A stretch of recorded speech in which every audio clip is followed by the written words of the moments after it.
tamu kita yang terhormat, dan secara khusus calon presiden kita Bapak Haji Prabowo Subianto.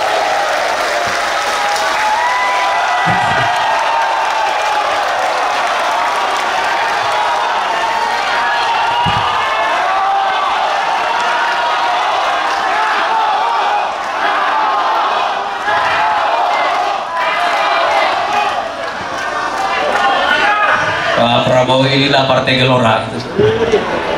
Ada geloranya. Bersama kita hadir para pimpinan partai koalisi Indonesia Maju, Pak.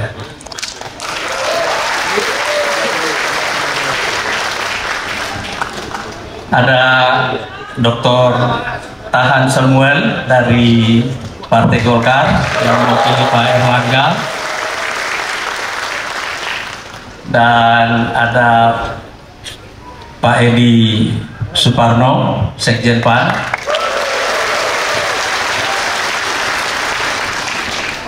dan ada Profesor Yusril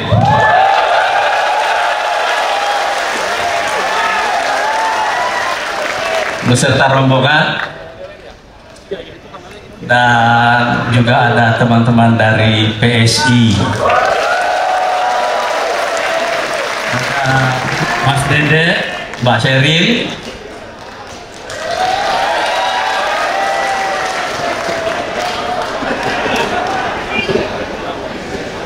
dan para pimpinan Partai Gerindra, Pak Sekjen, Pak Muzani yang saya hormati, Pak Sugiono, Pak Fuad Bawazir, Pak Andre, dan yang lainnya. Semestinya acara deklarasi dukungan kepada Pak Prabowo Subianto sebagai calon Presiden Republik Indonesia 2024-2029 ini diadakan 1 pekan yang lalu, tanggal 27 Agustus. Tapi ini ditunda ke hari ini karena berbagai kesibukan Pak Prabowo waktu itu. Tapi waktu acara ini ditunda, saya teringat satu firman Allah Subhanahu wa Ta'ala, la tadri la'allallaha yuhditsu ba'da dzalika amra. Kamu tidak pernah tahu, mungkin Allah akan menciptakan suatu peristiwa setelah itu.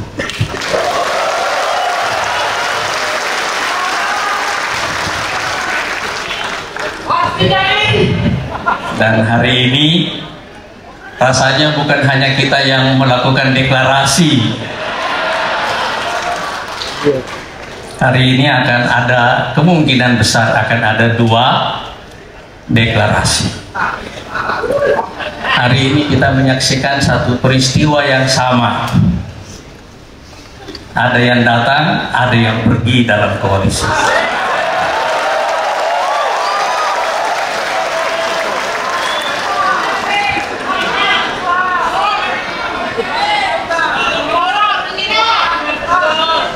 Tapi saya ingin mengatakan ke Pak Prabowo dan teman-teman partai koalisi lainnya,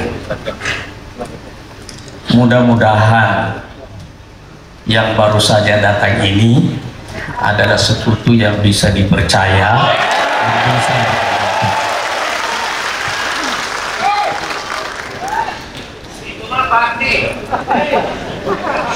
Saya telah mendukung Pak Prabowo ini sejak beliau maju sebagai capres tahun 2014.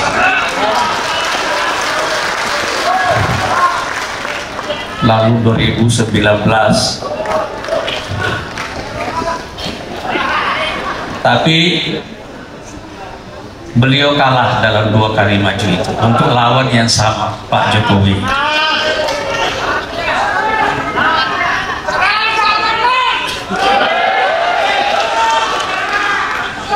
Waktu beliau kalah tahun 2019 yang lalu.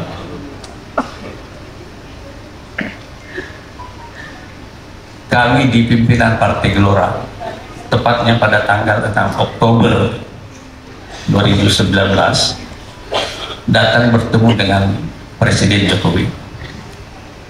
Kulo nuwun karena kita akan mendirikan Partai Gelora. Tapi pada waktu yang sama, saya juga menyampaikan satu usul supaya Pak Prabowo dimasukkan di dalam kabinet.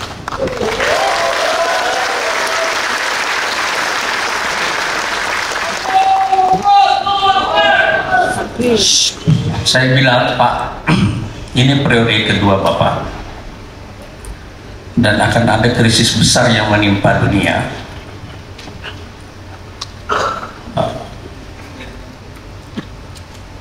Saatnya Bapak menjadi pemersatu bangsa. Kita lupakan yang sudah lalu.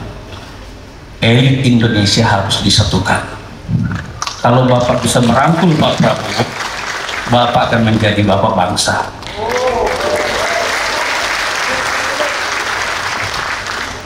Saya percaya waktu beliau memasukkan Pak Prabowo dalam kabinet, tentu saja bukan karena semata-mata usulnya Partai Gelora, tapi itulah yang terjadi. Dan dua tokoh ini memberikan kita satu pelajaran tentang bagaimana berjiwa besar.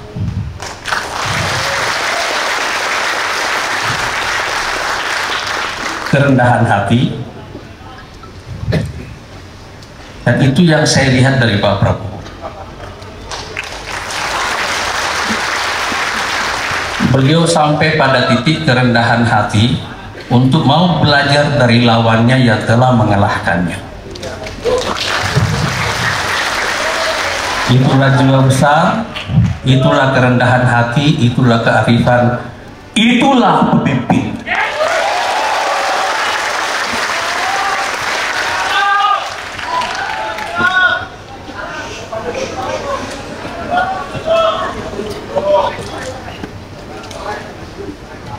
Dan itu yang membuatnya sekarang saya mendukung beliau kembali. Itu yang membuatnya relevan, karena pemimpin itu akan selalu relevan kalau dia bisa berkontribusi, dan apa yang membuatnya bisa berkontribusi adalah kalau dia selalu belajar.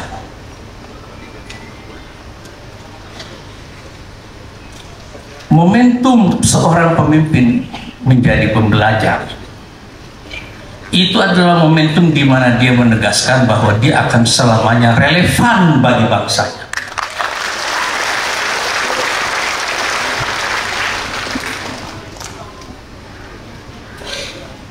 Tapi Pak Prabowo, saya boleh minta izin sedikit? Saya mau minum dulu sedikit, Pak. Karena ada yang mau saya sampaikan, tapi saya mau cerita ini saya sampaikan dengan tenang.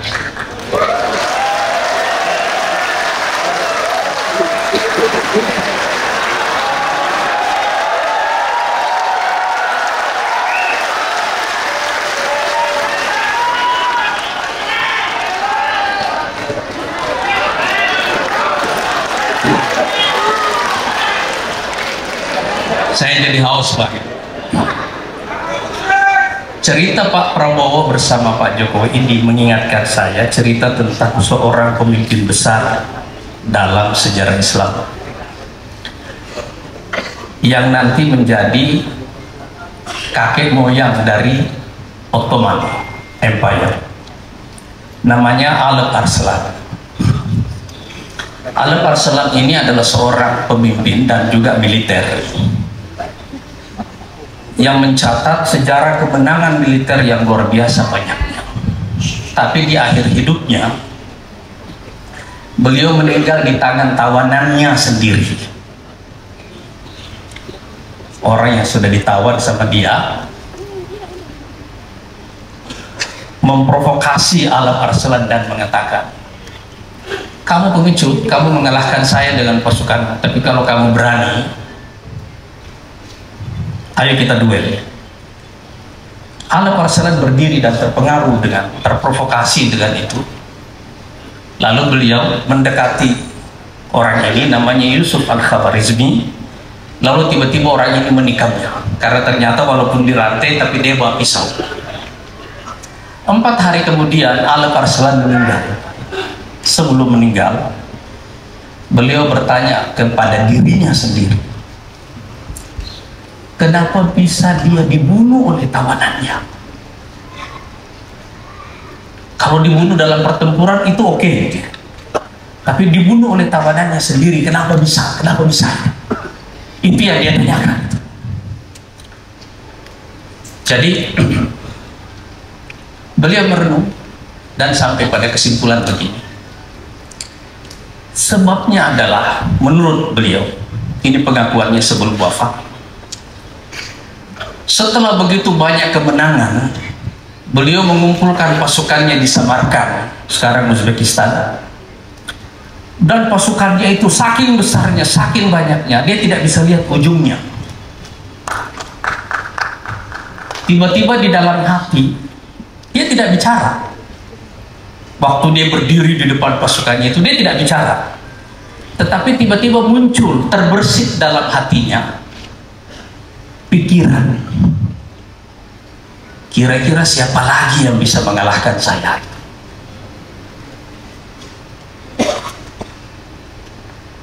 Kata Alep Arslan, bisikan hati ini yang membuat Allah mempermalukan saya dengan cara saya dibunuh oleh orang yang sudah saya tawan sendiri. Jadi boleh mengatakan, untuk itu saya beristighfar kepada Allah. Pemimpin ini sudah akan wafat dan akan dicatat. Hari-hari ini rakyat Turki memperingati perang yang dipimpin oleh beliau hari-hari sekarang ini. Namanya perang Malazgirt. Tapi beliau menyatakan itu. Akhirnya beliau beristighfar, bersyahadat, lalu meninggal. Pelajaran terbesar bagi pemimpin itu adalah pelajaran tentang kerendahan hati.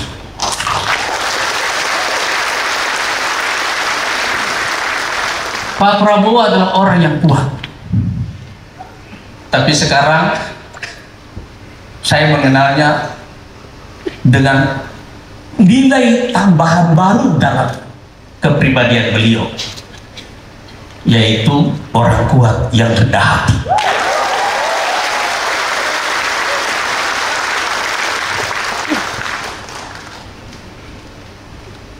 Momentum kearifan ini sekarang bertemu dengan 2 momentum yang lain, yaitu momentum geopolitik dan momentum kepentingan nasional. Sekarang ini kita hidup dalam masa transisi global yang sangat kacau, disebabkan oleh kegagalan tatanan global yang lama, disfungsi lembaga-lembaga internasional, konflik supremasi antara negara-negara superpower yang sekarang telah berkembang menjadi titik api di Eropa, titik api di Afrika, dan setiap saat bisa datang ke Asia Pasifik. Kita menyaksikan itu semuanya sebagai satu transisi yang sangat panjang, rumit, dari sistem global yang dikuasai secara unipolar kepada sistem yang lebih multipolar. Setiap saat kalau pengelolaan transisi ini gagal, dunia ada dalam ancaman perang besar. Dan karena itu kita punya tantangan dalam negeri, yaitu pembelahan yang terjadi sejak Pilpres 2014, 2019, dan ditengahi oleh Pilkada DKI tahun 2017. Kita menghadapi persoalan ini, persoalan pembelahan di dalam masyarakat kita, dan setiap saat apabila ada krisis ekonomi dan ada pemain global yang masuk, ancaman terbesar Indonesia adalah disintegrasi. jadi momentum kepentingan nasional untuk menyatukan bangsa, supaya kita bisa dinavigasi melewati transisi geopolitik yang sangat kacau ini, bertemu dengan masa pembelajaran pribadi Pak Prabowo sebagai seorang pemimpin yang kuat dan tegar. Jadi saya ingin menyebut beliau sebagai man of the moment.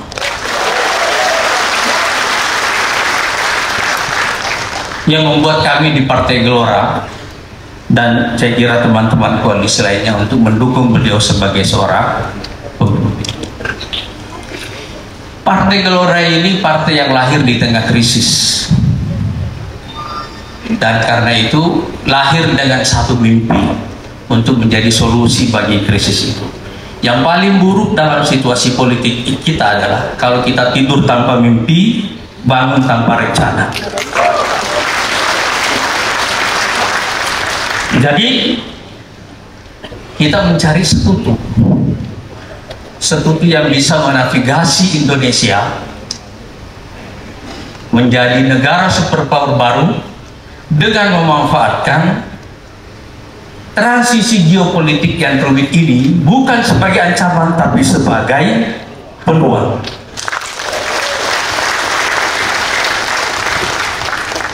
Dan itu sebabnya sekali lagi kami merasa bahwa deklarasi ini adalah perjodohan antara Partai Gelora dengan Pak Prabowo dan juga teman-teman koalisi yang lainnya untuk mengantarkan Indonesia, menavigasi Indonesia melalui transisi geopolitik yang rumit. Mudah-mudahan di tengah krisis ini kita justru mendapatkan peluang untuk menjadikan Indonesia sebagai negara superpower. Deklarasi ini adalah permulaannya. Mudah-mudahan setelah ini insya Allah Pak Prabowo di tengah ketidakpastian format koalisi yang terjadi hari-hari ini, Pak Prabowo mendapatkan tambahan sekutu yang bisa dipercaya dan bisa diandalkan insya Allah. Pak Prabowo, saya ingin menyerahkan surat dukungan Partai Gelora kepada Bapak sebagai calon presiden, dan saya mengundang seluruh teman-teman DPW, ketua DPW untuk naik ke atas dan ketua-ketua bidang di DPR untuk menyerahkan bersama surat dukungan Partai Gelora kepada beliau.